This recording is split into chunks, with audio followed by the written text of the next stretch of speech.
शुरू करें sir? Live जा रहा है सर? नहीं सर, शुरू करते हैं। बिस्मिल्लाहिर्रहमानिर्रहीम। सर जी, डे 2 सेशन 2, और इसमें हमने बात करनी है बिजनेस की। इम्पोर्टेंट एरिया है, ट्रिकी एरिया है,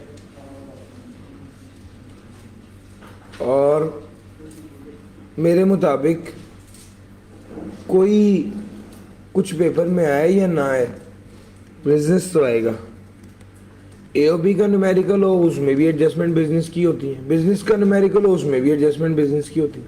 तो हेड्स ऑफ इनकम में सैलरी और बिजनेस, ये दो ऐसे एरियाज हैं जिन्होंने आना ही होता है। सैलरी कब आता है? जब अभी पिछली 4 अटेम्प्ट में, हर अटेम्प्ट में सैलरी का न्यूमेरिकल है, हर अटेम्प्ट में। बिजनेस 2 बार बिजनेस का न्यूमेरिकल है, 2 बार एओपी का न्यूमेरिकल है, जिसमें उसने बिजनेस की एडजस्टमेंट्स पूछी हैं। तो यानी चारों अटेम्प्ट्स में बिजनेस भी आ रहा है, चारों अटेम्प्ट में सैलरी भी आ रहा है। तो भाई ये बड़ा इंपॉर्टेंट एरिया है, इसको तैयार करवाना बहुत जरूरी है। मगर एक चीज आपको बताऊं, कोई एक एरिया, कोई एक खास टॉपिक करने से आप ये कहें कि यार आप पूरा न्यूमेरिकल हल कर लेंगे, ऐसा नहीं है। बस वक्त हम आपको बताते हैं इंपॉर्टेंस का बताने के हवाले से। लेकिन आपने अगर बिजनेस, आपने सैलरी किया और आपको क्रेडिट्स नहीं आते, तो न्यूमेरिकल तो आप पूरा नहीं कर सकते। क्रेडिट वो उस बच्चे को आते होंगे चैप्टर 11 किया होगा। तो चीजें इंटरकनेक्टेड होती हैं। टैक्सेबल इनकम से टैक्स लायबिलिटी निकालना आपने बिजनेस में नहीं पढ़ना, ये चैप्टर 4 में पढ़ना है आपने। तो आप ये बात कहें कि सिर्फ एक चैप्टर, नहीं सर, ये ना इस तरह आपस में जुड़े हुए हैं। आपने एक न्यूमेरिकल अगर इनकम टैक्स का हल करना है, तो उस न्यूमेरिकल के लिए आपकी सैलरी की नॉलेज होनी, आपकी क्या कहते हैं न्यूमेरिकल्स की नॉलेज होनी है, आपकी टैक्स इनकम से टैक्स लायबिलिटी इनकी निकालने की नॉलेज होनी है, आपकी टोटल इनकम की नॉलेज होनी है, आपकी टैक्सेबल इनकम की नॉलेज, सारी चीज़ें इंपॉर्टेंट है। उस न्यूमेरिकल में वो डिडक्टेबल अलाउंस दे दे, उस न्यूमेरिकल में वो कोई लॉस की एडजस्टमेंट दे दे, उस न्यूमेरिकल में वो कैपिटल गेन अदर सोर्स में से कुछ पूछ ले, जो पूछता ही है वो। तो एक कॉम्प्रिहेंसिव नॉलेज का टेस्ट होता है एग्जाम में। समझाने की हद तक ये बात ऐसे ही है कि जनाब बिजनेस आएगा, तो बिजनेस में आना है, इसमें कोई दूसरी राय नहीं है। एक कॉन्फिडेंस आए तक, अच्छा चलो मैंने बिजनेस की बहुत अच्छी प्रैक्टिस की हुई है और बिजनेस का न्यूमेरिकल आ गया, ये तो मैं कर लूंगा, ये अच्छा है, इस हद तक ठीक है। लेकिन आप ये कहें कि मैं बिजनेस का लूँ और मैं दूसरे टॉपिक को उतनी इंपॉर्टेंस ना दूं जितनी मैंने बिजनेस को दी है, वैसे नहीं है। हर एरिया अपनी जगह पे इंपॉर्टेंट। सर समझ आ रही है? बिजनेस अपनी जगह पे इंपॉर्टेंट है। सर शुरू करते हैं इनकम फ्रॉम बिजनेस। चैप्टर 7, 8 इकट्ठा है, इसको करा देते हैं। Distinction of business with employment. Sir ji, नौकरी नौकरी है, कारोबार कारोबार है। एक बार रीड कर लीजिएगा इसको, मैं इस वक्त इसको इसलिए नहीं पढ़ा रहा क्योंकि ये एग्जामिनेबल नहीं है। बिजनेस में क्या शामिल है? ये दरवाजा अगर बंद हो जाए, बिजनेस में क्या शामिल है? ट्रेड, मैन्युफैक्चर, वोकेशन, कॉमर्स और प्रोफेशन। ये 5 चीजें बिजनेस में शामिल हैं। अब यहां पर एक लफ्ज है जो कि कॉमनली अंडरस्टूड नहीं है, जो है वोकेशन। वोकेशन असल में प्रोफेशन का सिनोनिम है, यानी पेशा। इस टाइप की कोई और चीज हो वो भी बिजनेस है। The income of a person for tax year shall be chargeable to tax under that income from business excluding income covered under FTR. Mike लगा दो।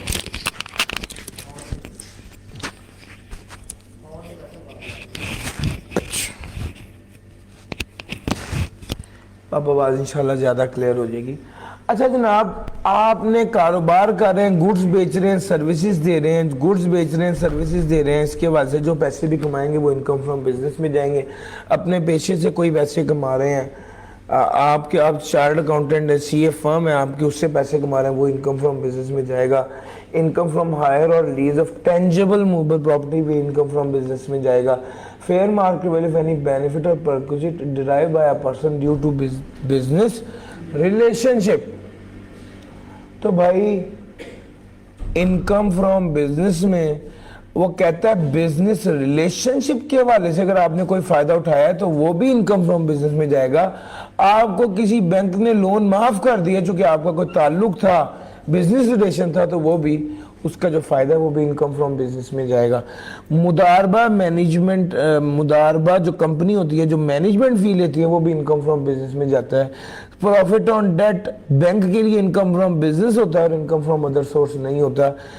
सर लीज रेंटल किस्तें वसूल करना 5 इदारों के लिए, investment, development finance institution, scheduled bank, investment bank, मुदारबा और लीजिंग कंपनी, इन 5 इदारों के लिए lease rental income from business होगा और इनकम फ्रॉम अदर सोर्स नहीं होगा।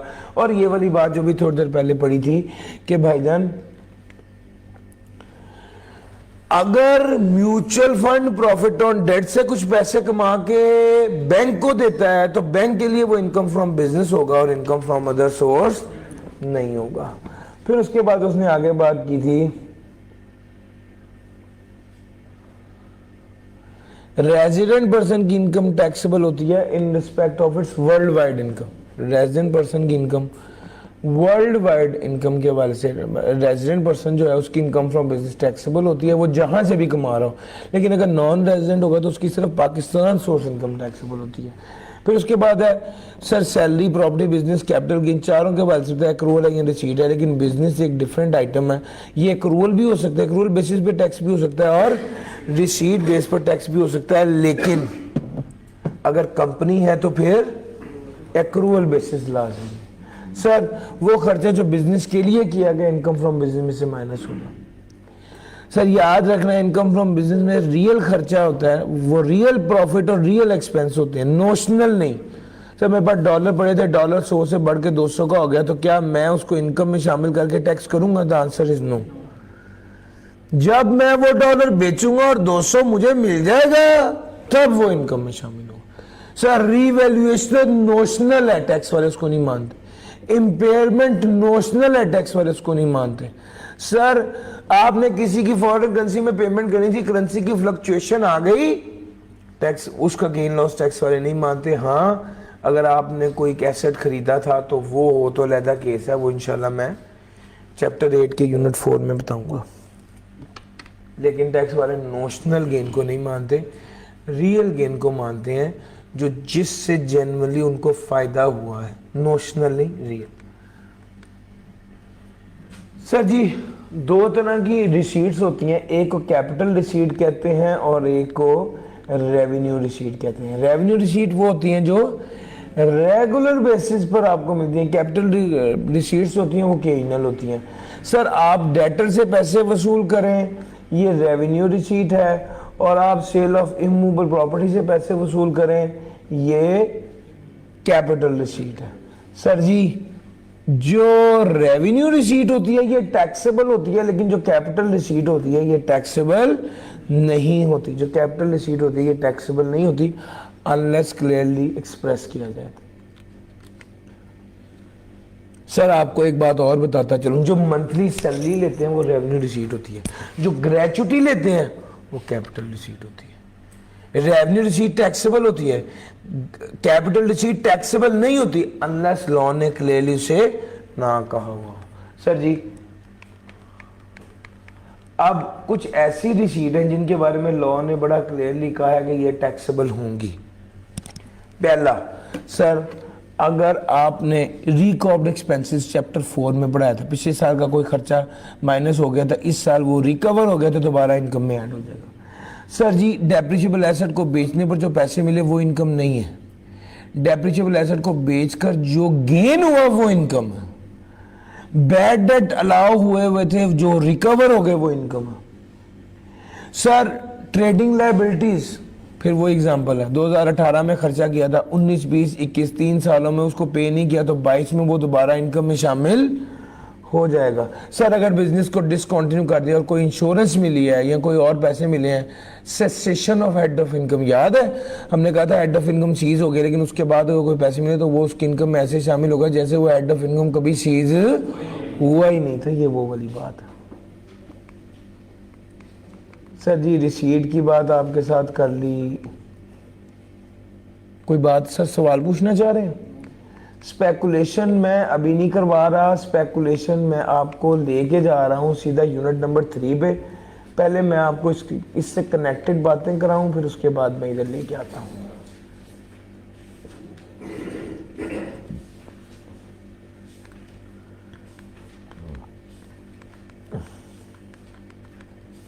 जी सर जी,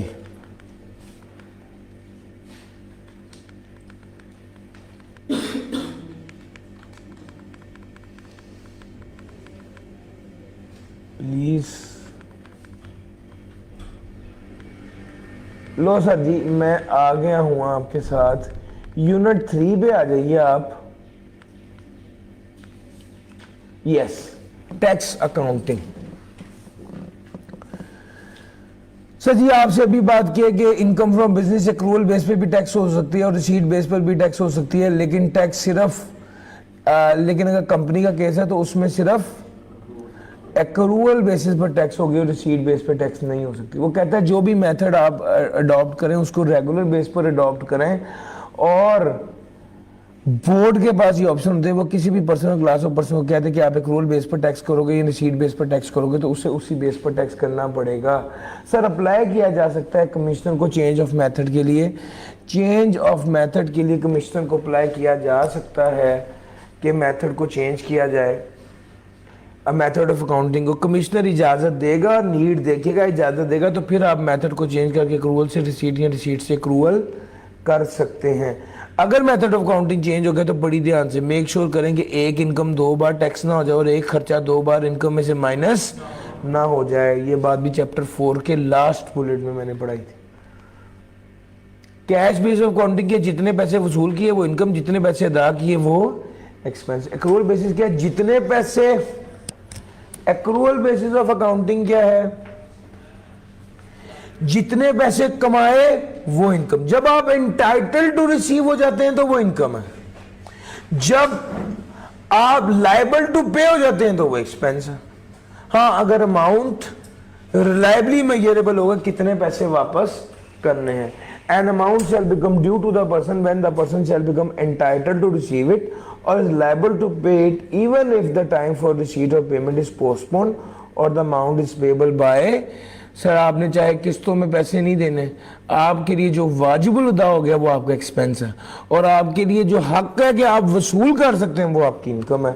सर जी, इसके बाद उसने अगली बात वो यही कही कि 2018 में खर्चा किया था, पे नहीं किया, 19 में पे नहीं किया, 20 में पे नहीं किया, 21 में पे नहीं किया। जिस साल खर्चा किया था उस साल अदा नहीं किया और वो साल गुजरने के 3 साल तक भी अदा नहीं किया तो उससे अगले साल क्या हो जाएगा?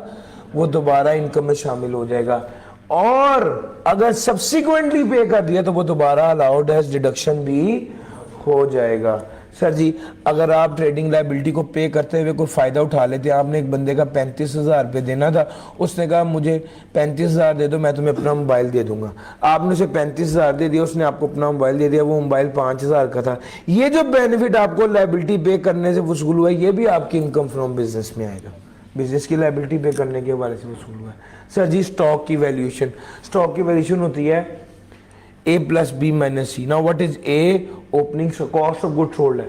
ए opening stock, B purchases, C closing stock. Opening stock किसके बराबर होता है? पिछले साल का क्लोजिंग इस साल का ओपनिंग होता है। अगर आपका पहला साल है बिजनेस का और आप पहले साल में कारोबार कर रहे हैं तो ओपनिंग स्टॉक किसके बराबर होगा? भैया, ओपनिंग स्टॉक जब इफ्तिताह हुआ है, बिजनेस के पहला दिन शुरू हुआ है, उस दिन जितना स्टॉक आपने खरीदा हुआ था वो सारा ओपनिंग स्टॉक है। आप आमतौर पे अकाउंटिंग में ओपनिंग स्टॉक हमेशा जीरो लेते हैं अगर कारोबार नया शुरू किया हो, लेकिन टैक्स में जीरो नहीं लेते। जिस दिन कारोबार शुरू किया उस दिन जितना स्टॉक बिजनेस में मौजूद था वो उसका ओपनिंग स्टॉक होता है। ठीक हो गया सर? ये फर्क है टैक्स और अकाउंटिंग में। अच्छा जी, अब आगे चलते हैं। क्लोजिंग स्टॉक किसके बराबर होता है? लोअर ऑफ कॉस्ट और एनआरवी पड़ा हुआ है, टैक्स में भी यही है। सर, स्टॉक को वैल्यू करने के कौन से मेथड है? 2 मेथड है। स्टॉक की कॉस्ट निकालने के 2 मेथड है, एक एब्जॉर्प्शन कॉस्टिंग मेथड, एक प्राइम कॉस्टिंग मेथड। टैक्स वाले कहते हैं आपने कौन सा मेथड इस्तेमाल करना है? दोनों इस्तेमाल कर सकते हैं, एब्जॉर्प्शन कॉस्टिंग मेथड भी इस्तेमाल कर सकते हैं और प्राइम कॉस्टिंग मेथड भी। अलबत्ता अगर आपकी बेसिस ऑफ अकाउंटिंग एक्रूअल है तो फिर सिर्फ और सिर्फ एब्जॉर्प्शन कॉस्टिंग मेथड इस्तेमाल करेंगे। अगर आपकी बेसिस ऑफ अकाउंटिंग कैश है तो आप एब्जॉर्प्शन कॉस्टिंग मेथड भी इस्तेमाल कर सकते हैं और प्राइम कॉस्टिंग मेथड भी इस्तेमाल कर सकते हैं। एब्जॉर्प्शन और प्राइम का फर्क पता है ना? एब्जॉर्प्शन के अंदर वेरिएबल ओवरहेड और फिक्स ओवरहेड दोनों आते हैं, प्राइम के अंदर सिर्फ वेरिएबल ओवरहेड आते हैं और फिक्स ओवरहेड नहीं आते for the purpose of calculating closing stock. Sir ji ये वाली बात भी आ गई। और आखिर में आपको पता है first in first out basis और एफको बेसिस ये दोनों इस्तेमाल हो सकती हैं टैक्स में, लाइफो बेसिस इस्तेमाल नहीं हो सकती। इसने भी कहा कि फाइफो और एफको मेथड इस्तेमाल होता है और ये भी चेंज नहीं करना। अगर चेंज करना चाहेंगे तो पहले कमिश्नर से रिटर्न परमिशन लेनी पड़ेगी। सर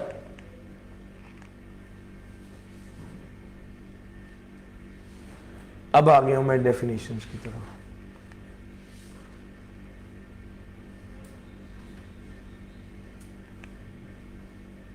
ये हो गया। हाँ ये वाली जो डेफिनेशंस है ये रीड ओनली है, आपके पेपर में नहीं आनी है, ठीक है? इसको एक बार पढ़ लीजिएगा और जब रिवाइज कर रहे हो तो इसको इग्नोर करें। अच्छा जनाब यहां तक मैं आपको ले आया हूं बेसिक्स, एक छोटा सा एरिया ये है इनकम फ्रॉम बिजनेस का, ये सबसे आसान एरिया है, इसमें से कभी कभी सवाल आ सकता है। हाँ अब मैं आपको मेन एरिया की तरफ लेके जा रहा हूँ जिसको इनकम फ्रॉम बिजनेस का सबसे इंपॉर्टेंट एरिया समझा जाता है।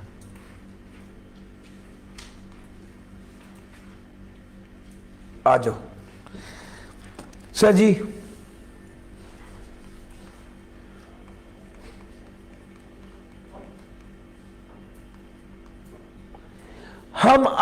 मैं आपको बेस समझाने लगा हूं। बेस आपका पूरा न्यूमेरिकल इस बेस पर खड़ा होता है इनकम फ्रॉम बिजनेस का, ध्यान से समझना। सर अकाउंटेंट जब कैलकुलेट करता है ना प्रॉफिट और इनकम, तो वो पता क्या करता है? सेल में से cost of goods sold less करता है, जीपी निकालता है, एक्सपेंसेस लेस करता है, नेट प्रॉफिट निकालता है। टैक्स वाला जब वर्किंग करता है तो वो भी इनकम में से देखता है कौन कौन से एक्सपेंस माइनस करने की इजाजत है। जो एक्सपेंस माइनस करने की इजाजत होती है वो एक्सपेंस वो इनकम में से माइनस कर देता है। जो एक्सपेंस माइनस करने की इजाजत नहीं होती, अकाउंटेंट ने माइनस किए होते हैं, वो कहता है ये माइनस नहीं होने चाहिए थे। और कुछ ऐसे एक्सपेंस होते हैं जो माइनस करने की इजाजत होती है लेकिन अकाउंटेंट ने माइनस नहीं किए होते, उससे माइनस करता है। बेसिकली तीन ही बातें। अब ये देखो मिसाल के तौर पे डोनेशन एक ऐसा एक्सपेंस है जो अकाउंटेंट तो माइनस करता है लेकिन टैक्स वाला माइनस, इसी वजह से अकाउंटिंग के प्रॉफिट में और टैक्स की इनकम में क्या आ जाता है? फर्क आ जाता है। जिस तरह आपने पढ़ी हुई बैंक रिकंसिलिएशन स्टेटमेंट पढ़ी है सर। बैंक रिकंसिलिएशन स्टेटमेंट में क्या होता है? कैश बैलेंस में और balance as per bank statement में डिफरेंस आता है। क्यों आता है? अनप्रेजेंटेड चेक की वजह से, अनक्रेडिटेड लॉजमेंट्स की, है ना सर? बिल्कुल इसी तरह अकाउंटिंग के प्रॉफिट में और टैक्स के प्रॉफिट में फर्क क्यों आता है? कुछ ऐसे खर्चे होते हैं अकाउंटेंट ने माइनस किए होते हैं और टैक्स वाले कहते हैं माइनस नहीं करना, और कुछ ऐसे खर्चे होते हैं अकाउंटेंट ने माइनस नहीं किए होते और टैक्स वाले कहते हैं माइनस करना है। भाई ये बात है सर, समझ आ गई है? अब देखो जो खर्चे अकाउंटेंट ने माइनस किए हुए लेकिन टैक्स वाला कहता है माइनस नहीं करना, मिसाल के तौर पे डोनेशन, तो जब हम न्यूमेरिकल कर रहे होते हैं तो हमेशा कहां से शुरू करते हैं? अकाउंटिंग प्रॉफिट से। तो जो डोनेशन होगी जो अकाउंटेंट ने माइनस किया लेकिन टैक्स वाला कहता है माइनस नहीं करना, इसे क्या कर देंगे? ऐड बैक कर देंगे। वो वाला खर्चा जो अकाउंटेंट ने माइनस नहीं किया था लेकिन टैक्स वाला कहता है माइनस करना है, जैसे इनिशियल अलाउंस, इसको अकाउंटेंट ने माइनस नहीं किया था, टैक्स वाला कहता है माइनस करना है, अब इसको क्या कर देंगे? लेस कर देंगे। ये देखो कॉस्ट, ये इनिशियल अलाउंस क्या कर दिया है? लेस कर। हाँ कुछ खर्चे ऐसे हैं जो अकाउंटेंट ने माइनस किया है, टैक्स वाला कहता है माइनस करो, इसको इग्नोर कर देंगे, ये तो अकाउंटेंट ने माइनस किया हुआ था ऑलरेडी, टैक्स वाले भी कहता है माइनस करना चाहिए। हाँ, डिफरेंस कहां आया? ऐसा खर्चा जो अकाउंटेंट ने माइनस किया हुआ टैक्स वाला कहता है माइनस नहीं करना था, उसे ऐड कर दो। ऐसा खर्चा जो अकाउंटेंट ने माइनस नहीं किया लेकिन टैक्स वाला कहता है इसे माइनस करना था, लेस कर दो, बस एनी गल। आप अगर गौर से देखो ना, ये प्लस माइनस ही चल रही होती है पूरे न्यूमेरिकल में। जो आपका बिजनेस का न्यूमेरिकल है प्लस माइनस ही है ना। बस ध्यान में एक बात रखो, ये जो अकाउंटिंग प्रॉफिट है ना, इसमें से अकाउंटेंट ने सारे खर्चे माइनस कर दिए हुए हैं। अब अगर वो खर्चे टैक्स वाले कहते हैं माइनस नहीं करने थे तो क्या कर देंगे? ऐड में। और अगर वो खर्चे टैक्स वाला कहता है माइनस करने थे, अकाउंटेंट ने किए हुए हैं, उसे इग्नोर कर दो, इग्नोर कर दो। वो वाले खर्चे जो अकाउंटेंट ने माइनस नहीं किए थे और टैक्स वाला कहता है माइनस करने थे। यार आपने गौर किया, अकाउंटिंग डेप्रिसिएशन आप ऐड बैक करते हो, टैक्स डेप्रिसिएशन माइनस करते हो, क्यों?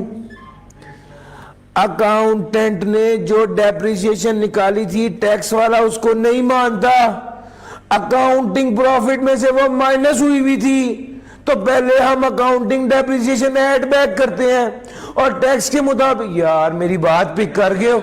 ये असल देखो, जिसकी बेस मजबूत है ना वो न्यूमेरिकल ज्यादा बेहतर कर पाता है।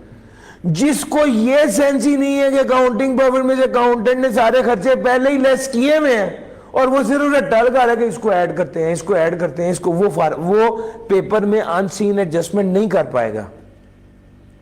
पॉइंट समझ आ रहा है? आपको ये पता होना चाहिए कि अकाउंटिंग प्रॉफिट के जो ऊपर जहां से मैं शुरू कर रहा हूं, इसके अंदर से अकाउंटेंट ने सारे खर्चे लेस कर दिए हुए हैं। यार मेरी बात पकड़ गए हो? लो सर, ये असल थीम और असल बात है। अब आ जाओ, ये मैंने आपको करवा दिया, क्या कहते हैं, एड बैक किसको। अब मैंने ना ये एक समझाने के, वैसे तो गेम आपको समझ आ गई है। अकाउंटेंट ने खर्चा माइनस किया, टैक्स वाला कहता है माइनस नहीं करना था। अकाउंटेंट ने खर्चा माइनस किया, टैक्स वाला कहता है माइनस करना था। अकाउंटेंट ने खर्चा माइनस किया, नहीं किया, टैक्स वाला कहता है करना था। अकाउंटेंट ने माइनस किया, वह टैक्स वाला कहता है नहीं करना था, ऐड कर देंगे। अकाउंटेंट ने माइनस किया, वह टैक्स वाला कहता है करना था, इग्नोर कर देंगे। अकाउंटेंट ने माइनस नहीं किया, टैक्स वाला कहता है करना था, लेस कर देंगे। एग्जाम्पल, डोनेशन, रिपेयर और पिक कर गए बात। ये असल जड़ है, जिसको ये समझ आ गई उसको न्यूमेरिकल में दिक्कत नहीं आनी चाहिए।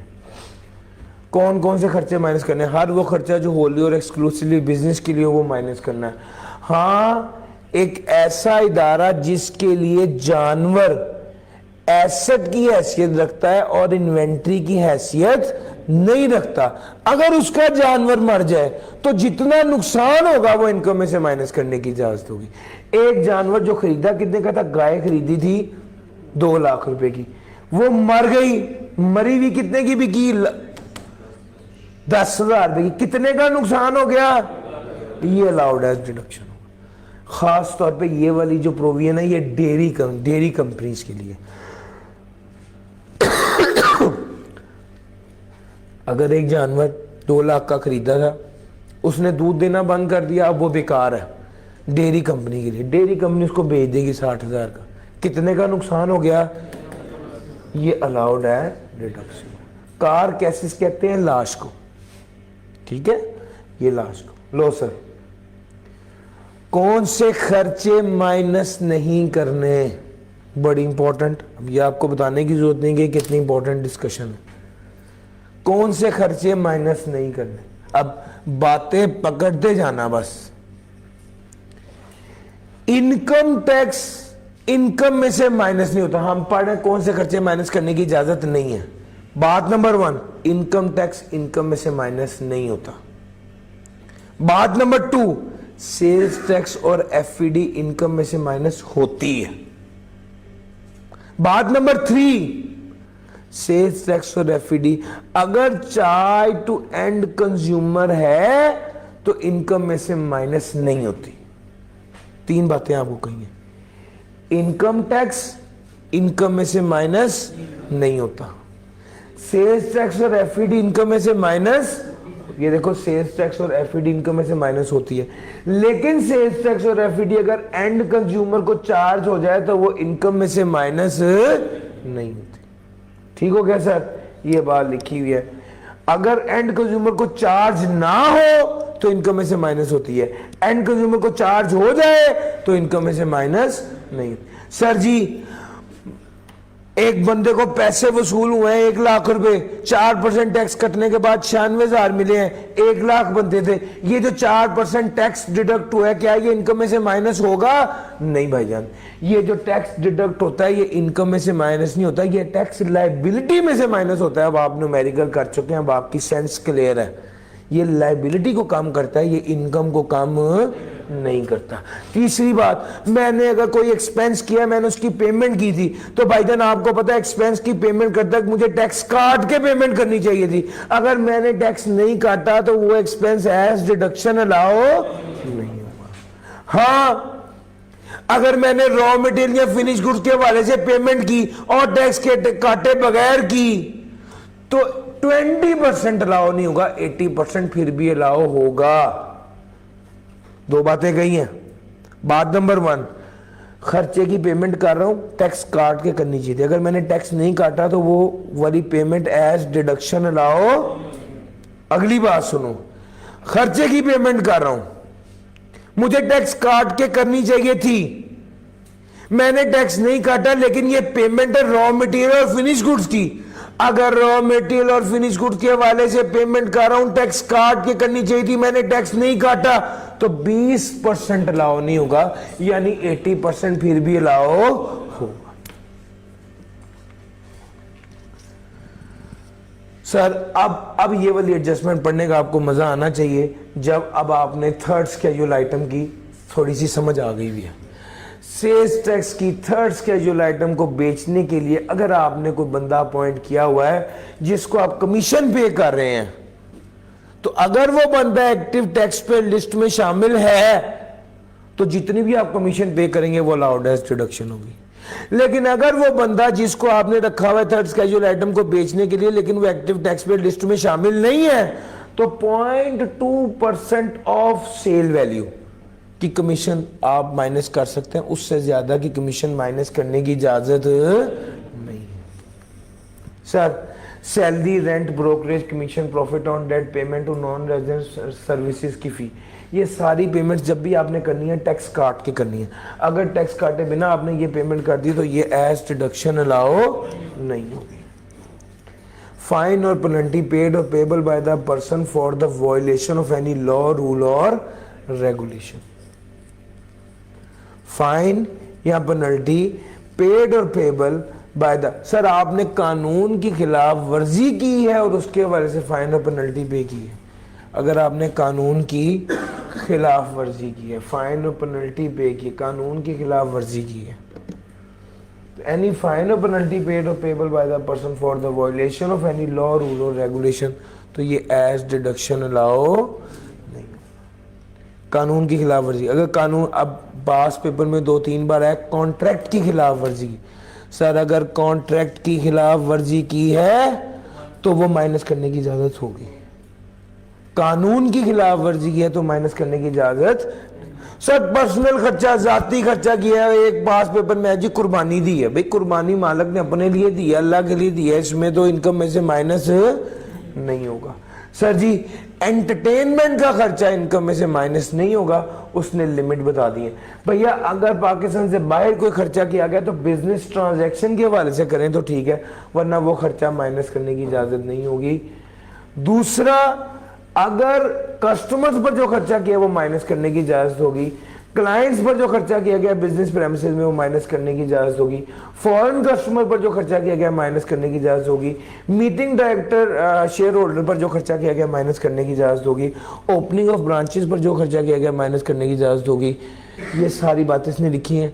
असल काम की बात है भाईजान, जिन लोगों पर खर्चा किया गया अगर वो बिजनेस से मुतल्लिक़ है तो वो वाला खर्चा माइनस करने की इजाजत होगी। एक जगह पे लिखा है ईद मिलादुन नबी कराया है, खर्चा माइनस करने की इजाजत। एक पास पेपर में लिखा है ईद मिलन पार्टी कराई है, वो वाला एंटरटेनमेंट का खर्चा माइनस करने की इजाजत होगी। किन लोगों को कराई है? एम्प्लॉयज को, उनकी फैमिलीज को कोई हर्ज नहीं है, खर्चा माइनस करने की इजाजत है। वो कहते जिन्हें मालिक जो है वो अपने 20 बच्चों के साथ इंग्लैंड गया है और एंटरटेनमेंट का खर्चा, वो वाला खर्चा माइनस करने की इजाजत नहीं होगी। Contribution made to a fund that is not recognized provident fund, approved superannuation fund, approved gratuity या pension fund।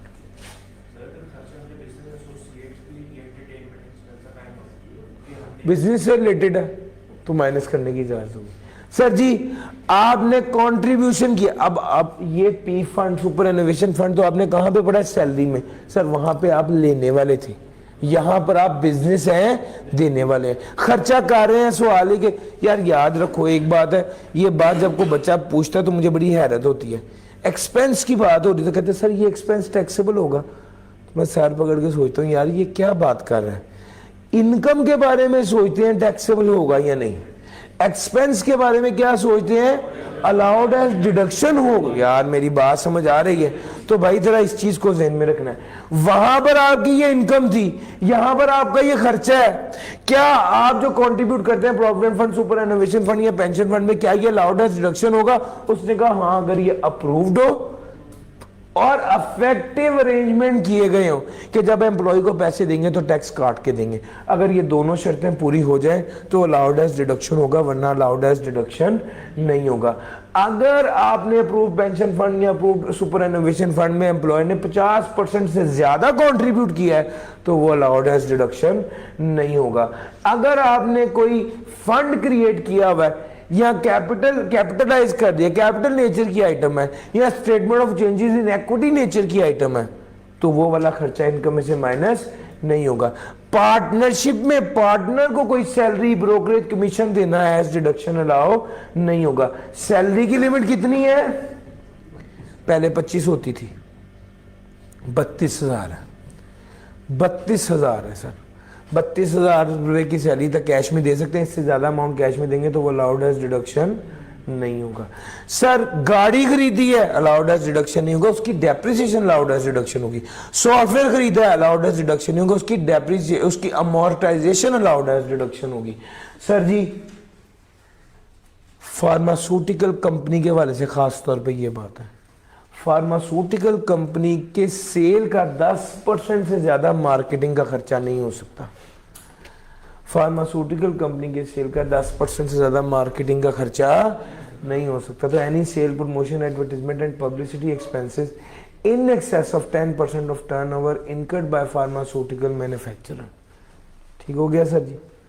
Sir any expenditure for a transaction paid or payable under a single account head which in total exceeds 2.5 million made other than by digital mean for business bank account of the taxpayer modified to the commissioner।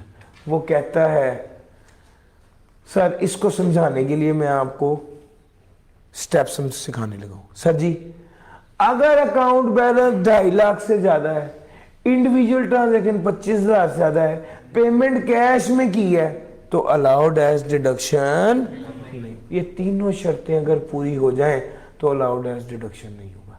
Sir ये account balance है, laser बना हुआ है, account balance कितना है? 3,24,500 का। इसमें ये सारी ट्रांजैक्शन 25,000 से कम है, ये 25,500 और ये 26,000, ये 25,000 से ज्यादा है।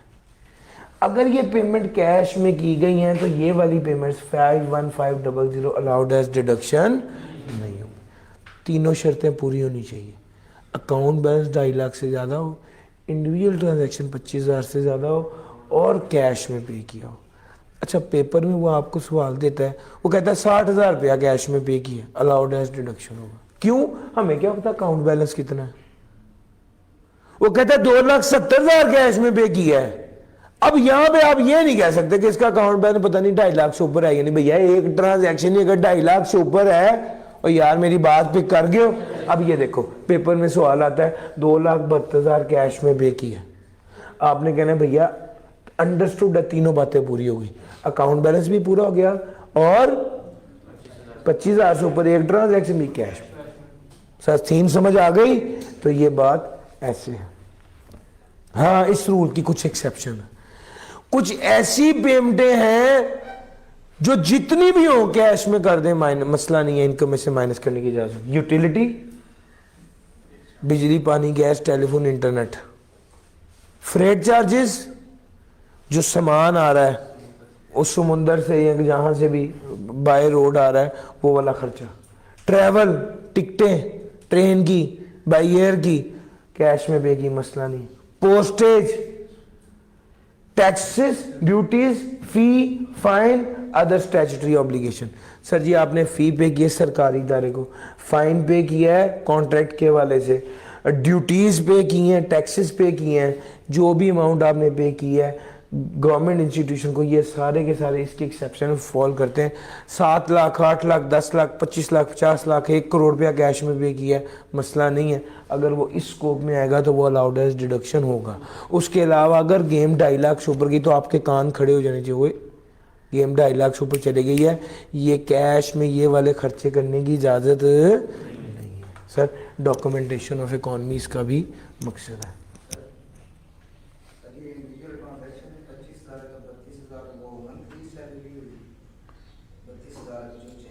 हाँ जी सर, वो मत सैलरी हुई है चेंज, ये वाली अमाउंट नहीं चेंज हुई, सैलरी चेंज हुई। सर जी अब ये वाली बात, यूटिलिटी बिल, मैंने कहा जितना भी कैश में पे करेंगे इनकम में से माइनस करने की इजाजत। वो कहते हैं खास लिमिट से ज्यादा हो तो इनकम में से माइनस करने की इजाजत नहीं होगी। वो खास लिमिट कितनी है, इसने कहा जो बताई जाएगी, अभी नहीं बताई, पेपर में वो बता दे कि प्रिस्क्राइब लिमिट 26 लाख है और बिल 27 लाख आ जाए तो 26 लाख तक माइनस होगा, ऊपर वाला 1 लाख माइनस नहीं होगा। सर जी अब अगली बात है, बड़ी ध्यान से सुनना, मैंने कुछ बातें जो इंपॉर्टेंट हैं वो उर्दू में लिख के रखी हुई हैं ताकि आप लोगों को उर्दू में बताऊं और समझा दूं। स्लाइडें आपको साथ मैंने इसी तरह ही दे देनी है ताकि आप बाद में भी पढ़ सको, ठीक है सर। जितने परसेंट सेल अनरजिस्टर्ड पर्सन को की जाएगी इतने परसेंट डिडक्शन नॉट अलाउड होगी। जितने परसेंट सेल अनरजिस्टर्ड पर्सन कौन सा, वो बंदा जो कि सेल्स टैक्स के तहत रजिस्टर्ड नहीं है। अगर आप ऐसे बंदे को जितने परसेंट सेल करेंगे उतने percent expenses allowed as deduction नहीं होंगे।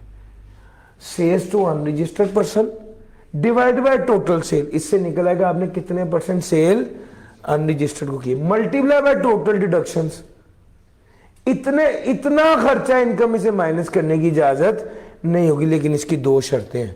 शर्त number 1, sales to unregistered person कम से कम कितनी होनी चाहिए, 100 मिलियन पर पर्सन, टोटल 100 मिलियन नहीं, एक बंदे को 100 मिलियन की सेल की हो, यानी 100 मिलियन एक बंदे को 100 मिलियन से कम की होगी तो ये वाला रूल अप्लाई नहीं होगा। दूसरा, ये डिसअलाउंस यानी ये चीज अलाउ नहीं होगी, लेकिन ये डिसअलाउंस 10% से ज्यादा, जितना खर्चा है सी, जितना भी एक्सपेंस है इसके 10% से ज्यादा डिसअलाउ नहीं होगा, यानी 10% से ज्यादा फिर भी अलाउ होगा।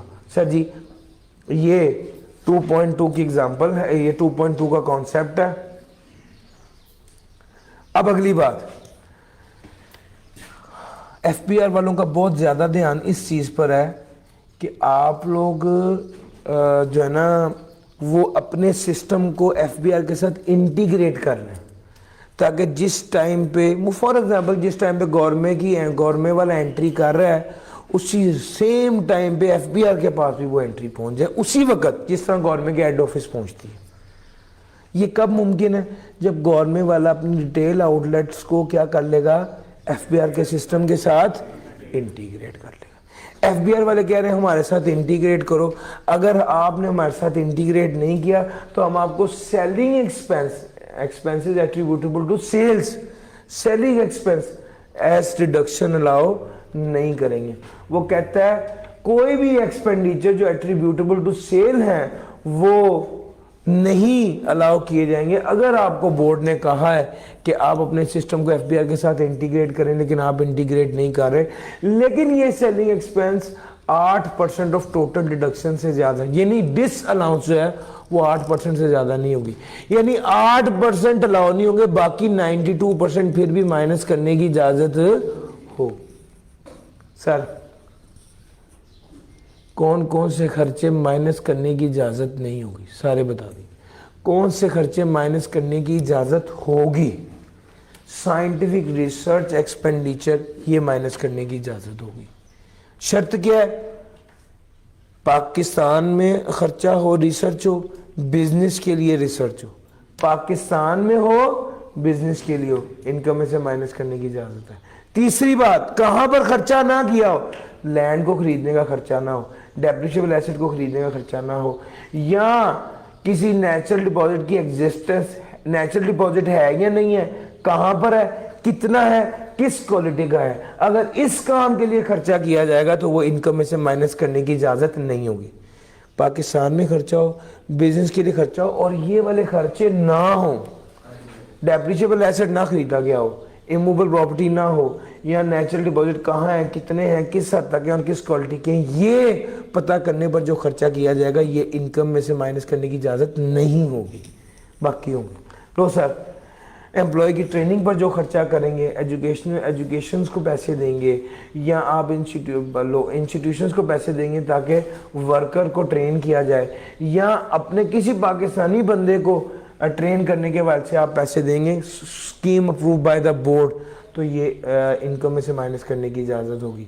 Sir profit on debt, sir जी प्रॉफिट ऑन डेट इनकम में से माइनस करने की इजाज़त होती है। जितना लोन आप, जितना डेट आप बिजनेस में इस्तेमाल कर रहे हैं, उतने % इंटरेस्ट ऑन लोन भी माइनस करने की इजाज़त होगी।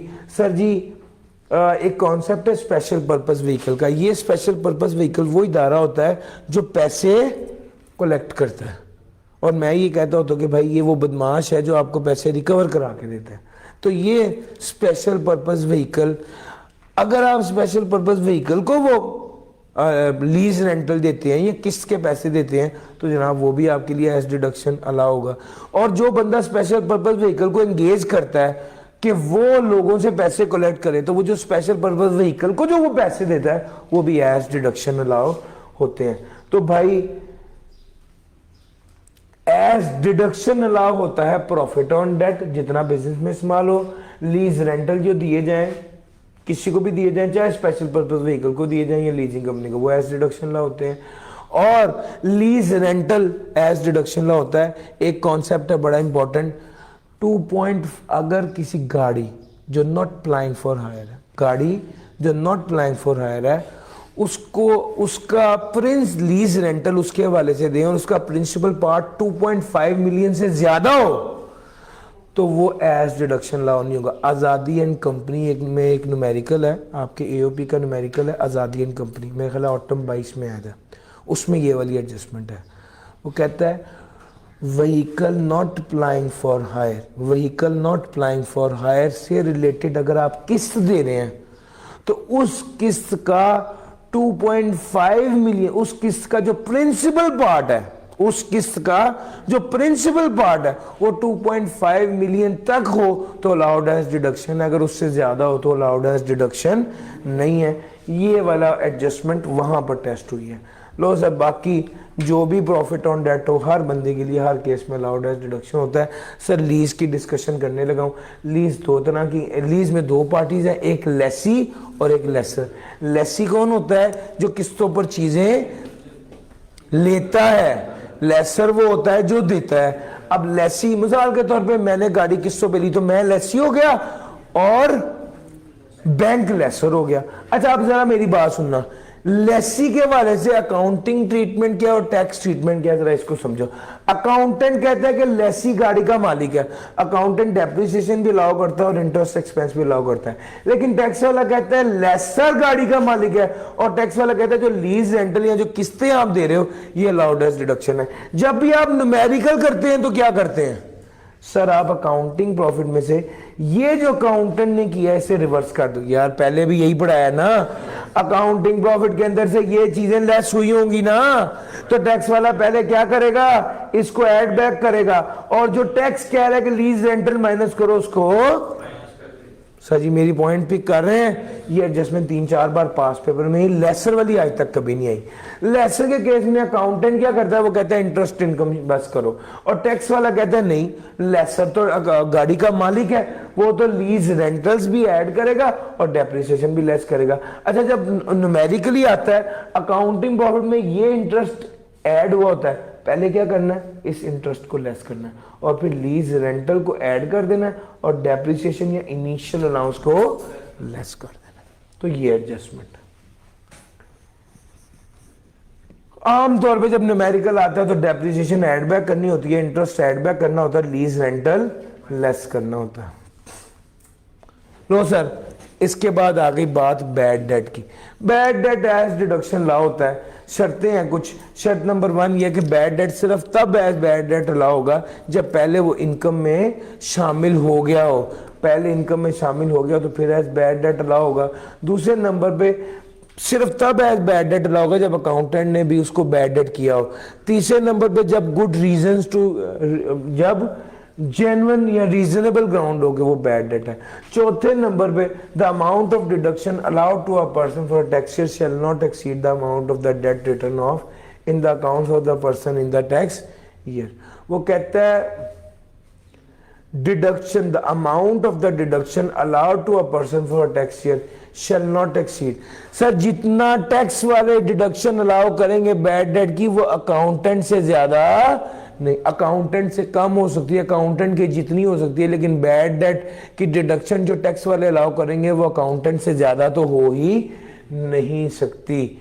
और अगर एक बार बैड डेट दिया था और वो बैड डेट क्या हो गया है, वापस आ गया, बैड डेट हो गया था, रिकवर हो गया, तो फिर क्या करेंगे, टैक्स वाले कहते हैं ए माइनस बी का फॉर्मूला लगाएंगे। What is A, bad debt recovered, what is B, actual bad debt minus allowed bad debt. Sir ji actual bad debt minus allowed bad debt, अगर सब्सिक्वेंट रिकवरी है bad debt recovered, B क्या है, actual bad debt minus allowed bad debt. Sir ji अगर इसका answer positive आ जाए तो income में add कर दो, ये इनकम में ऐड कर दो, अगर इसका आंसर नेगेटिव आ जाए तो ये अलाउड एज डिडक्शन होगा।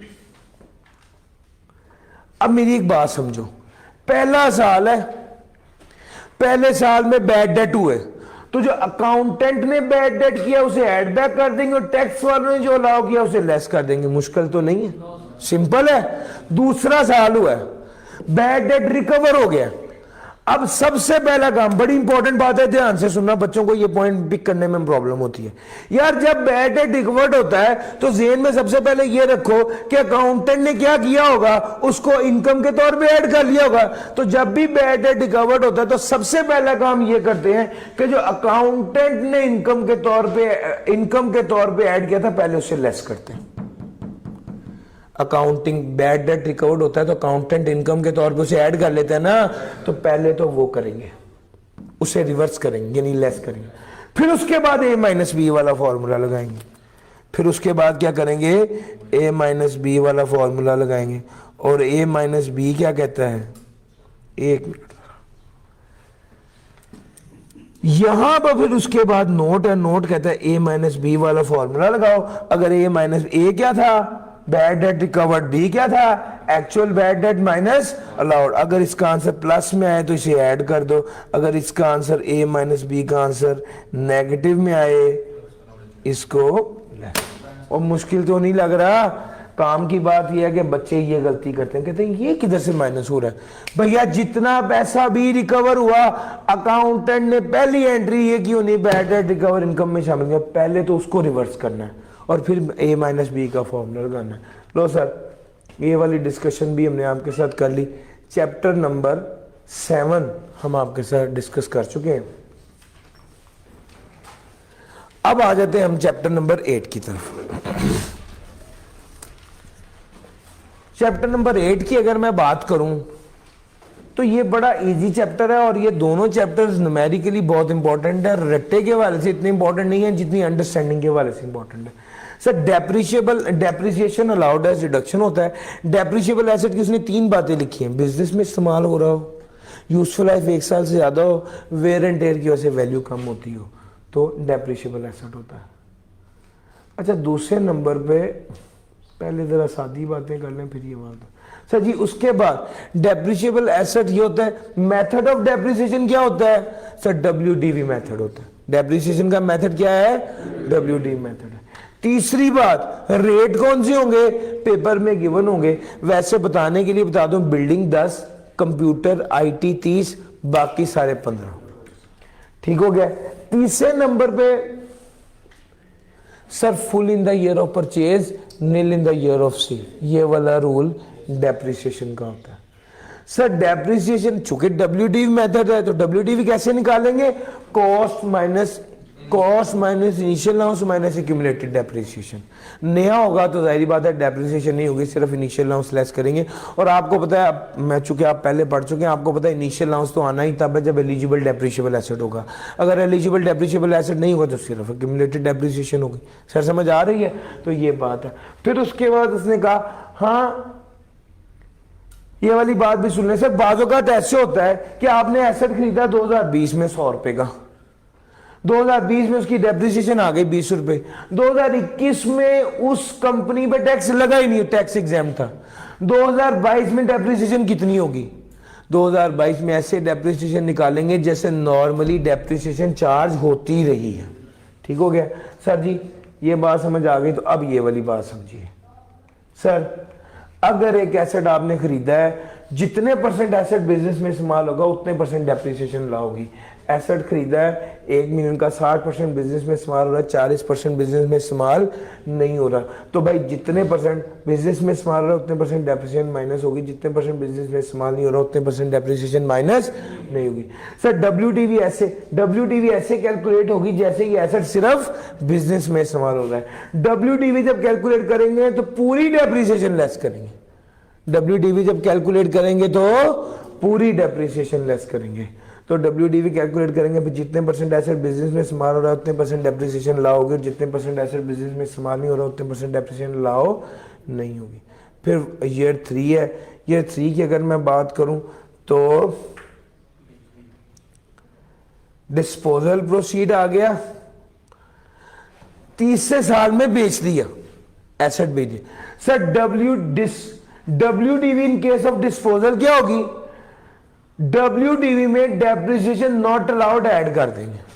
सर जी डब्ल्यूडीवी इस वक्त कितनी बनी थी, 9,80,000 रुपए का बेचा, डब्ल्यूडीवी तीसरे साल कितनी थी सर जी, पहले साल की डेप्रिसिएशन, दूसरे साल की डेप्रिसिएशन, तीसरे साल की लेस नहीं की, चूंकि जिस साल बेच दें उस साल की डेप्रिसिएशन लेस नहीं होती, तो ये निकाल दी डब्ल्यूडीवी। इसके अंदर क्या किया, जो डेप्रिसिएशन नॉट अलाउड थी 4036 इसको ऐड बैक कर दिया।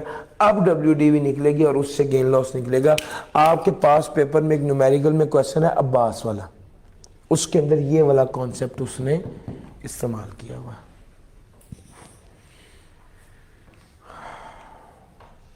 अच्छा जनाब, उसके बाद आ गया, अब ये वाली सिंपल कुछ बातें हैं। सर जी आपको पता है डिडक्शन कॉस्ट से ज्यादा नहीं हो सकती, डब्ल्यूडीवी कम हो सेल प्रोसीड ज्यादा हो तो गेन आएगा, टैक्सेबल होगा, डब्ल्यूडीवी ज्यादा हो सेल प्रोसीड कम हो तो लॉस आएगा और अलाउड एज डिडक्शन होगा। इस स्लाइड में ये वाली बातें लिखी हुई हैं। हाँ जी, अगर बड़ी अहम बात है, सर जी मैं लेसी था, गाड़ी की किस्तें 5 साल की अदा कर दी, अब गाड़ी मेरी हो गई। सवाल ये है कि अब जो गाड़ी मेरी हुई है तो गाड़ी की कॉस्ट क्या होगी, वो कहता है रेजिडुअल वैल्यू कॉस्ट होगी। अच्छा दूसरे नंबर पे वो कहता है कि जो लेसर था जिसने गाड़ी किस्तों पर दी थी, टैक्स वाले उसको मालिक समझते हैं और उसको डेप्रिसिएशन और initial allowance allowed as deduction होता है। लो सर, व्हीकल 2 तरह की होती है, एक प्लाइंग फॉर हायर, एक not plying. Plying for hire वो है जिसके लिए जिस इदारे के लिए व्हीकल प्लांट एंड मशीनरी की हैसियत रखती है और रेवेन्यू जनरेट करती है, जैसे कि डेवो, टीसीएस और ट्रांसपोर्टेशन कंपनी। और नॉट प्लाइंग फॉर हायर है जिसके लिए वो रेवेन्यू जनरेटिंग नहीं होती, जैसे नेस्ले या अपना एसबीआई। लो सर, अब न्यूमेरिकल ट्रीटमेंट क्या होता है,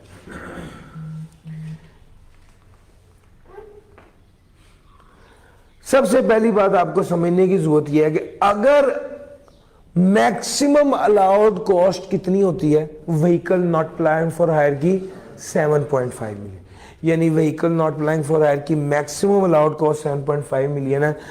अब अगर आपको डेप्रिसिएशन अलाउ होगी तो वो कितनी होगी? अब मिसाल के तौर पे आपने 10 मिलियन की गाड़ी खरीदी, टैक्स वाले कहते हैं ज्यादा से ज्यादा इसकी कॉस्ट क्या हो सकती है? 7.5। अकाउंटिंग डेप्रिसिएशन 1.5 मिलियन होगी, लेकिन टैक्स की डेप्रिसिएशन 1.125 होगी। न्यूमेरिकली क्या करेंगे? अकाउंटिंग डेप्रिसिएशन ऐड बैक करेंगे और टैक्स, यार ऐसे ही करेंगे ना। लो सर, अब उसके बाद अगली बात जरा ध्यान से समझना, अगर ये गाड़ी जो 7.5 मिलियन से ज्यादा की खरीदी थी और बाद में बेच दी तो गेन लॉस कैसे कैलकुलेट करेंगे? ये एक सवाल है। वो कहता है अगर step number 1, cost of vehicle not applying for hire, जिसकी वैल्यू कितनी थी? 7.5 मिलियन से ज्यादा थी, तो क्या करेंगे सर जी? सेल प्रोसीड कैलकुलेट करेंगे, जिसमें allowed cost over actual cost multiply by cell proceed. Allowed over actual multiply by cell proceed करेंगे तो सेल प्रोसीड आ जाएगी। उसके बाद WTV कैलकुलेट करेंगे, ऐसे जैसे कॉस्ट कितनी है? 7.5। इस बेस पर गेन लॉस कैलकुलेट करेंगे। बार बार आई कैप में ये वाला पॉइंट टेस्ट हुआ है, बार बार टेस्ट हुआ है, इंपॉर्टेंट है। मैंने एग्जांपल्स भी इसकी लिखी हुई है, साथ मेंशन की हुई, इसको जरूर कीजिएगा। थोड़ा सा आगे चलना है और इमूवेबल प्रॉपर्टी की बात कर लेते हैं। सर जी 4 स्टेप है। अगर इमूवेबल प्रॉपर्टी हो और cell proceed greater than cost हो तो कॉस्ट को सेल प्राइस के बराबर ले लेंगे और गेन किसके बराबर आएगा? एक्यूमुलेटेड डेप्रिसिएशन के बराबर आएगा। अगर डिस्पोजल ऑफ इमूवेबल प्रॉपर्टी हो और cell proceed greater than cost हो तो कॉस्ट को सेल प्राइस के बराबर ले लेंगे और गेन किसके बराबर आएगा? एक्यूमुलेटेड डेप्रिसिएशन के बराबर आएगा। इमूवेबल प्रॉपर्टी डिस्पोज हो रही है तो कॉस्ट को तब्दील करेंगे। Immovable property cell proceed greater than cost है तो कॉस्ट को तब्दील करेंगे। अब फिर देखना, अगर डेप्रिशिएबल एसेट एक्सपोर्ट हो रहा है तो सेल प्रोसीड को तब्दील करेंगे। बस ये चीज ध्यान में रखना, अगर डेप्रिशिएबल एसेट एक्सपोर्ट हो रहा है तो सेल प्रोसीड को तब्दील करेंगे, और अगर इमूवेबल प्रॉपर्टी डिस्पोज ऑफ हो रही है और cell proceed greater than cost है तो कॉस्ट को तब्दील करेंगे।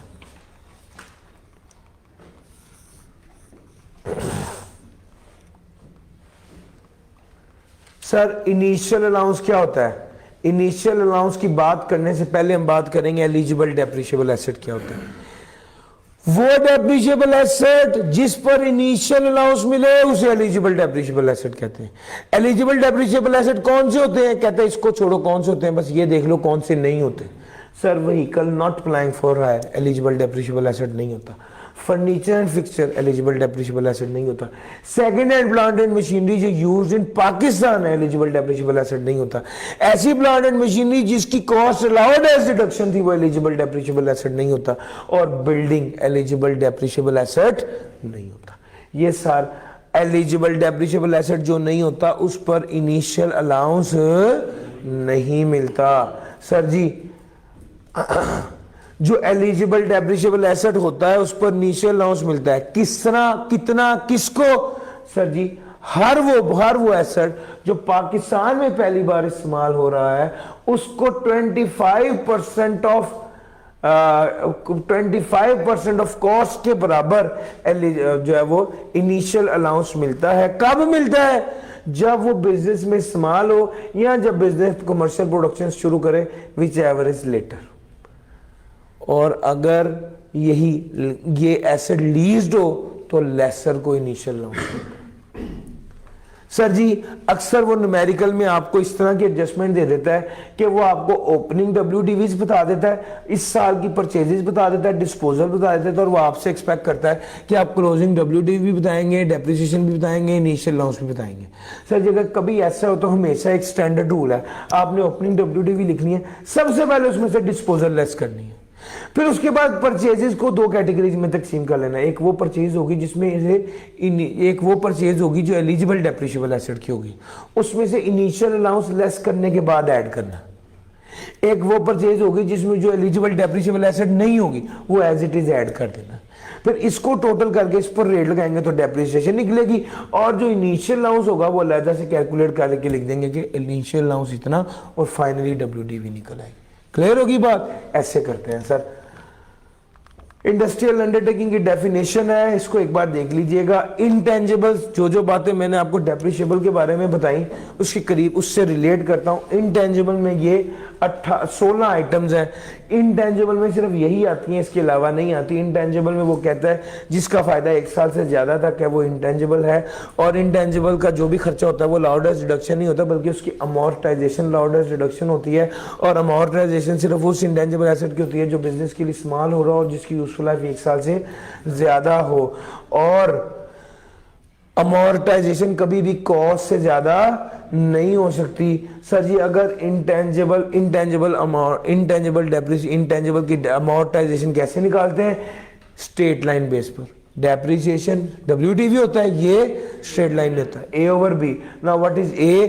Cost. What is B? Useful life. Sir ji आगे वो ये बात कहता है कि इंटेंजिबल जिसकी यूजफुल लाइफ जो है वो 25 साल से ज्यादा नहीं है, जिसकी यूजफुल लाइफ का नहीं पता उसकी यूजफुल लाइफ भी 25 साल लेंगे, जिसकी यूजफुल लाइफ 25 साल से ज्यादा है उसकी यूजफुल लाइफ भी 25 साल लेंगे, और जिसकी यूजफुल लाइफ 25 साल से कम है उसकी एक्चुअल लेंगे और उस बेस पर उसकी अमोर्टाइजेशन कैलकुलेट करेंगे। और सर अगर सर जी हमने पढ़ा था full in the year of purchase, nil in the year of sale depreciable के केस में। इंटेंजिबल में ऐसे नहीं होता। इंटेंजिबल में पता क्या होता है? Proportionate in the year of purchase, nil in the year of sale. जिस साल बेचा उस साल कोई अमोर्टाइजेशन नहीं, जिस साल खरीदा उस साल प्रोपोर्शनेट बेस पे। किस बेस पे? डेज की बेस पे, इवन डेज की बेस पे। यानी A 1 साल की अमोर्टाइजेशन मल्टीप्लाई बाय B जितने साल इस्तेमाल की, डिवाइड बाय C जितने साल में पूरे दिन होते हैं। B जितने दिन साल में इस्तेमाल किया, C साल में जितने पूरे दिन होते हैं। तो ये इस बेस पे निकालते हैं। अच्छा जी तीसरे नंबर पे ये वाला दरमियान वाला जो पार्ट है उसकी अगर मैं बात बताऊं तो वो यहां पर लिखी हुई है। यस सर जी एक इंटेंजिबल था, जितने परसेंट बिजनेस में इस्तेमाल करेंगे उतने परसेंट अमोर्टाइजेशन माइनस होगी, जितने परसेंट नहीं करेंगे उतने परसेंट नहीं होगी।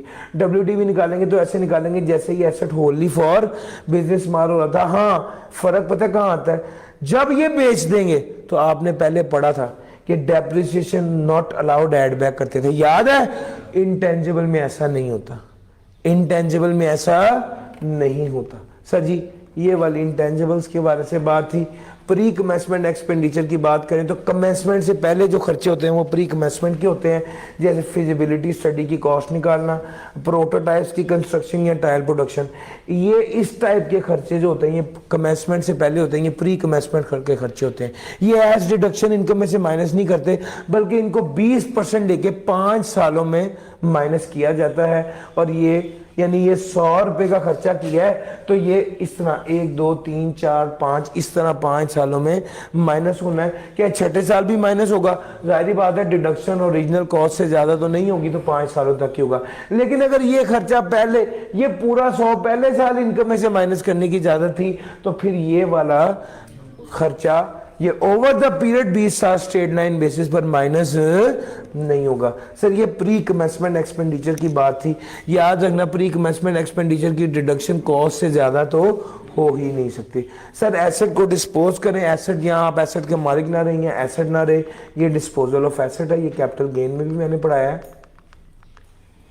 एसेट कब समझा जाएगा एक्वायर किया? जब आपने एसेट को खरीदा और आप एसेट के मालिक बन गए तब एक्वायर किया, या जब पर्सनल एसेट बिजनेस में इस्तेमाल किया तो समझा जाएगा बिजनेस ने वो एसेट एक्वायर कर लिया है। सर ये एसेट आपने अगर इमूवेबल प्रॉपर्टी होगी 5 मिलियन से ज्यादा और अगर अदर देन इमूवेबल प्रॉपर्टी होगी 1 मिलियन से ज्यादा तो आपने इसकी पेमेंट बैंकिंग चैनल के जरिए करनी है। अगर आपने बैंकिंग चैनल के जरिए ना की तो वो कॉस्ट का हिस्सा नहीं बनेगा। कॉस्ट का हिस्सा ना बना तो ना इनिशियल अलाउंस मिलेगा, ना डेप्रिसिएशन मिलेगी और ना ही कोई खर्चा जो है वो कॉस्ट के अंदर शामिल होगा, उसकी कॉस्ट जीरो तस्वुर की जाएगी। सर जी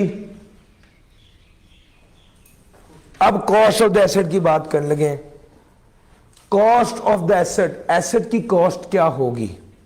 वो कहता है the cost of an asset purchase by the person shall be the sum of the following amounts consideration given for the asset which shall include fair market value of the consideration given in kind plus any cash or cash equivalent paid as cost of the asset क्या होगा? Asset की cost किसके बराबर होगी, जितने पैसों की चीज़ खरीदी है। अगर आपने एक गाड़ी खरीदी है वैगन आर और उसके बदले सेंट्रो दी है, तो सेंट्रो की fair market value plus Wagon R को खरीदने के लिए जो पैसे दिए हैं मजीद वो ऐड कर देंगे। अगर आपने पैसे वापस लिए हैं तो वो लेस कर देंगे, तो वो वैगन आर की फेयर वैगन आर की कॉस्ट किसके बराबर होगी, सेंट्रो की फेयर मार्केट वैल्यू, जो सेंट्रो दी है उसकी फेयर मार्केट वैल्यू के बराबर। अगर आपने सेंट्रो भी दिए साथ 5 लाख भी दिया है तो सेंट्रो की फेयर मार्केट वैल्यू में 5 लाख ऐड कर दें। अगर आपने सेंट्रो दिए 2 लाख लिया है तो सेंट्रो की फेयर मार्केट वैल्यू में से 2 लाख लेस कर दें, कॉस्ट आ जाएगी। सर जी जितना पैसा भी लगे, इंसिडेंटल एक्सपेंडिचर आपने खरीदने पर जिसके जरिए खरीदी है उसको कमीशन दी है या आपने गाड़ी की रजिस्ट्रेशन कराई है, जो खर्चा भी आएगा वो कॉस्ट के अंदर शामिल होगा। उसके अलावा अगर आपने कोई पर्सनल एसेट बिजनेस में इस्तेमाल करें तो जिस दिन बिजनेस में इस्तेमाल किया उस दिन की फेयर मार्केट वैल्यू कॉस्ट का हिस्सा होगी। उसके अलावा अगर आपने एसेट कोई नया तामीर किया है तो जितना खर्चा उसको तामीर करने पर लग गया वो कॉस्ट का हिस्सा होगी। और उसके अलावा अगर आपने गाड़ी किस्तों पर ली थी, किस्तें पूरी हो गई और अब किस्तें पूरी होने पर वो गाड़ी आपको मिली, तो रेजिडुअल वैल्यू को कॉस्ट समझा जाएगा। और अगर आपने कोई एसेट फॉरेन करेंसी में लोन लेकर खरीदा है तो उसकी कॉस्ट किसके बराबर होगी, वो कहता है अगर आपने एसेट परचेज किया है लोन जो कि क्या है डिनोमिनेटेड इन फॉरेन करेंसी है, तो याद रखिएगा आपकी अगर फॉरेन करेंसी की वैल्यू ऊपर जाती है तो उसकी बेस पर लायबिलिटी की वैल्यू ऊपर जाएगी, उसकी बेस पर कॉस्ट ऊपर जाएगी, उसकी बेस पर डेप्रिसिएशन या इनिशियल अलाउंस की वैल्यू तब्दील होगी। तो वो ये बात कह रहा है कि अगर आपने एक एसेट खरीदा है वो लोन से खरीदा है और वो loan denominated in foreign currency था और फॉरेन करेंसी की वैल्यू में तब्दीली आती है तो उसकी वजह से लायबिलिटी की वैल्यू में तब्दीली आएगी और उसकी वजह से एसेट की कॉस्ट में तब्दीली आएगी, जिसकी वजह से एसेट की WD में तब्दीली आएगी, रिजल्टेंटली एसेट की इनिशियल अलाउंस और डेप्रिसिएशन में भी तब्दीली आएगी। अगर पहला साल है तो इनिशियल अलाउंस होगा, अगले साल तो इनिशियल अलाउंस होता नहीं है, अगले साल तो सिर्फ डेप्रिसिएशन ही होती है। तो भाई WD में तब्दीली करते हैं और उसकी बेस पर अगले सालों की जो पिछले साल जो था वो खत्म हो गया, अगले साल में डॉलर का रेट तब्दील हुआ है तो अगले साल से ये तब्दीली आएगी, जो पिछले साल की वर्किंग है वो दोबारा नहीं करते, वो खत्म हो जाती है। बस ये ज़हन में रखना। अगर वॉशिंग मशीन और स्पिनर आपने इकट्ठा खरीदा हुआ है, अब आपने खरीदा था, अब आपको नहीं पता वॉशिंग मशीन की कॉस्ट क्या थी, आपने इकट्ठा 200 का खरीदा था, तो अब वॉशिंग मशीन की कॉस्ट कैसे निकलेगी? वो कहते हैं eight the time of purchase जो उसकी फेयर मार्केट वैल्यू थी उस प्रोपोर्शन करके उसकी कॉस्ट निकाल ली जाएगी। अगर मैं लैपटॉप ठीक करता हूं और मैंने 10 लैपटॉप ठीक किए और उसके बदले में मुझे लैपटॉप मिला, उसके एवज मैंने लैपटॉप लिया, तो उस लैपटॉप की कॉस्ट किसके बराबर होगी? 10 लैपटॉप को रिपेयर करने के चार्जेस के बराबर। सर समझ आ रही है?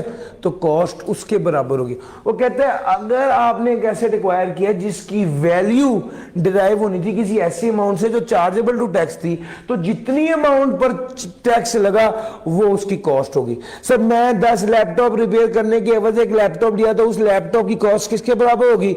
10 लैपटॉप के रिपेयर की चार्जेस के बराबर। अब अगली बात सुनो, अगर मैंने 10 लैपटॉप को रिपेयर किया और मुझे एक लैपटॉप मिला, मैंने 50,000 रुपये ऊपर भी दिए, तो अब नए लैपटॉप की कीमत क्या होगी? 10 लैपटॉप की रिपेयर करने के चार्जेस प्लस 50,000। और सर समझ आ रही है? सर जी ये पॉइंट था, याद रखना। अगर गवर्नमेंट कोई ग्रांट देती है, कोई कमीशन देती है, कोई रिबेट दे देती है, तो वो कभी भी कॉस्ट में शामिल नहीं होता। कॉस्ट में से वो वाली ग्रांट रिबेट जो है वो लेस होती है। अच्छा जी, उसके बाद है कंसिडरेशन रिसीव्ड। कंसिडरेशन रिसीव्ड है कितने का बिका, एसेट कितने का बिका। वो कहता है भाई कंसिडरेशन रिसीव जो होती है वो किसके बराबर होगी? जितने का आप फेयर मार्केट वैल्यू है actual whichever is higher. और बाजों का तो एसेट डिस्ट्रॉय हो गया, एसेट लॉस्ट हो गया, डिस्ट्रॉय हो गया, और तो वो जो कॉम्पनसेशन इंश्योरेंस वालों ने दी समझाएगा एसेट उतने का बिका। अगर लड़ाई होगी दो लोगों की, आपस में जो सेटलमेंट हुई समझा जाएगा एसेट उतने का बिका। अगर मामला अदालत में चला गया, अदालत ने जो बात कही समझा जाएगा एसेट उतने का बिका। सर जी अगर किस्तें पूरी हो गई, लेसर ने गाड़ी लेसी को दे दी तो लेसर का कितने का बिका, रेजिडुअल वैल्यू के बराबर। लेसर का कितने का बिका, रेजिडुअल वैल्यू के बराबर। सर जी अगर दो एसेट से इकट्ठे बेचे हैं तो एक एसेट कितने का बिका, उसने कहा fair market value at the time of disposal की बेस पर प्रोपोर्शन करेंगे। जब खरीदा था तो एक एसेट कितने का मिला था, उसकी कॉस्ट निकालने के लिए भी अपोर्शनमेंट की थी fair market value at the time of purchase. अभी ये पोर्शन करें लेकिन अब करें fair market value at the time of sale disposal. Yes ये पॉइंट है सर। तकरीबन मैंने आपको सारी बातें पढ़ा दी। अब एक स्पेकुलेशन बिजनेस रह गया, बाकी मेरे हिसाब से 98% प्रोविजंस मैंने आपको बिजनेस की सारी कवर कराई है। ठीक हो गया सर। स्पेकुलेशन बिजनेस की आपको मैं वीडियो शेयर कर देता हूं, कोई सवाल पूछना है तो पूछिए।